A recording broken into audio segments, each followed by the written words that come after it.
जय जय राम हरे राम राम जय जय राम हरे जय जय जय जय उपकारासाठी आले घरच्या वैकुंठी वैकुंठातून इथं फक्त एकमेव तुमच्या आमच्यावरती उपकार करायलाच आले. बरोबर चला उपकार करायला आले. का नाही सुख देणार? देणार सुख तुम्हाला. बदलापूरकरांच्या तोंडावर हास्य आलं. महाराज 5 दिवस झालं पोटामध्ये पाणी नाही, अन्न नाही, फक्त तुमच्या भेटीची आस होती, पण ज्याच्या करता आलो ते साध्य झालं. वा वा वा महाराज, खरंच तुम्ही धन्य आहात. आम्हाला तुम्ही सुख देताय.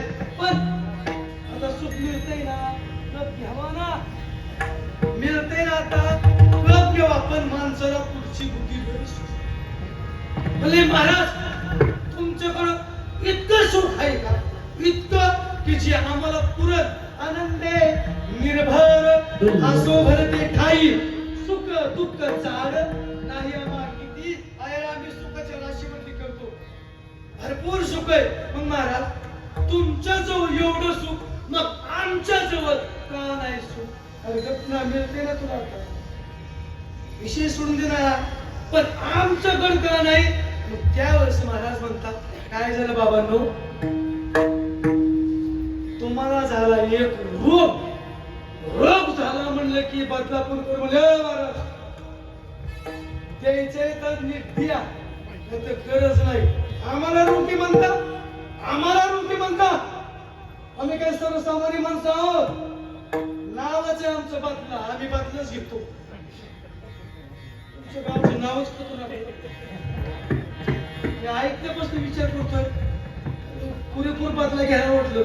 मला हे म्हणले महाराज काय मला कीर्तन सुरू करायचं आणि थोडं पुढे गेलं तरी चालू, म्हणजे पुरेपूर बदला. कुठं होता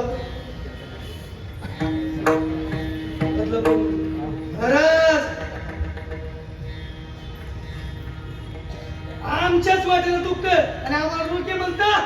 नसल्याचं ते देऊ नका सुख, आम्हाला गरज नाही त्याची, पण आम्हाला रोगी म्हणता. बरं महाराज तुम्ही आम्हाला रोगी म्हणता, ठीक आहे मान्य केलं. मग तुम्ही काय डॉक्टर आहेत का? तुम्ही वैद्य आहात का? तुम्ही आमची तपासणी केली का? काहीच नाही केलं. तुम्ही म्हणता तुम्ही रोगी आहात. एखाद्या माणसं म्हणले रोगी राग येतो ना, राग महाराज असं म्हणू नये. महाराज डायरेक्ट म्हटले तुम्ही रोगी आहात. महाराज म्हणले एवढंच का? तुमची तपासणीच करायची ना? राहावा लाईन निवडा. बदलापूरकर 5च्या 5 लाईन निवडा केली. बोल काय म्हणत तुमचं? महाराज आम्हाला आमच्या प्रपंचात अतोनात दुःख आहे, आम्हाला सुख हवं, आम्ही सुखासाठी तुमच्याकडे आलो. महाराज बोलले ठीक आहे मी सुख देणार. बोला तुम्हाला तुमच्या प्रपंचात दुःख आहे ना? हो आतलं दुःख आहे, माझ्याकडे सुख आहे, मी सुख देणार. याच्यासाठी तुम्ही इथं आला. मग एक काम करा. काय काम करा? आता तुम्ही माझ्याकडे आला, आता तुम्ही माघारी जाऊ. आणि मग हे एकामेकाच्या तोंडाकडे बघायला लागले. लगायला आत्मच बदला काय निघाले. त्यातले एक जण म्हणला महाराज याचं काय झालं माहिती का? तुमच्याकडे सुख आहे मान्य, आम्हाला सुख पाहिजे हे मान्य. तू इथं राहिला असतो, पण झालंय काय? मागच्याच महिन्यात पुरीला पाहुणे येऊन गेले. एकदा का पुरीचं उरकलं मी इकडंच. 2-3 कसले 7-10 जण येतात मुलगी बघायला. कचकून खातात, दातीचकून म्हणतात आम्ही तुम्हाला फोडणी करू. अरे सांगून टाकलं काय असेल. मग पुरीच्या बापाने तेवढा विश्वास ठेवायचा. दुकानात जायचं, कमी पैशाचा नारळ घ्यायचा, मंदिरात जायचं आणि मंदिरात फोडायचा. आता कमी पैशाचा नारळ घेतल्यामुळे तो निघतो आणि नाचता नारळ वाढल्यानंतर लोक म्हणतात बावला का तर ह्याला नाही गावला. अरे नाचका नारळ कोणाचा देवा तेवढं कोणचं बघ ती काय ते बघू कामाला.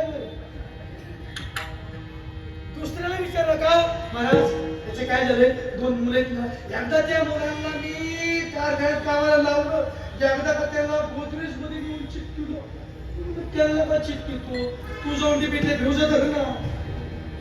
महाराज सर्वांची परीक्षा घेतली, सर्व परीक्षेमध्ये नापास झाले आणि मग महाराज म्हणतात अरे आता मी कॉन्फिडन्स सांगतो तुम्हाला एक रोग झाला आणि मग बदलापूरकर सुद्धा म्हटले महाराज खरं तुमचं आम्हाला रोग झाला त्याचं नाव सांगा.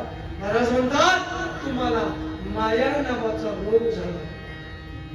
महाराज तुम्ही आमचा रोग ओळखला, त्याचं नाव सांगितलं, मग त्यावर औषध सांगा. अभंगाचं पहिलं चरण.